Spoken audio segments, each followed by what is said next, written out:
ஒருமுறை நான் பிரம்மாவிடம் ஓம் என்ற மந்திரத்தின் அர்த்தம் என்ன என்று கேட்டேன். பிரம்மா அதற்கு பதிலளிக்கத் தவறினார்.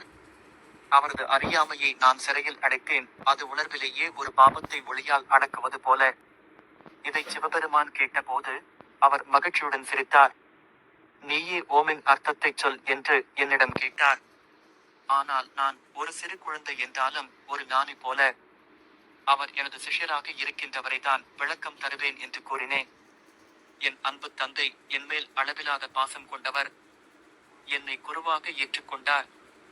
ஓம் மந்திரத்தின் அந்த மெல்லா அர்த்தத்தை என் வாயால் கேட்டார்.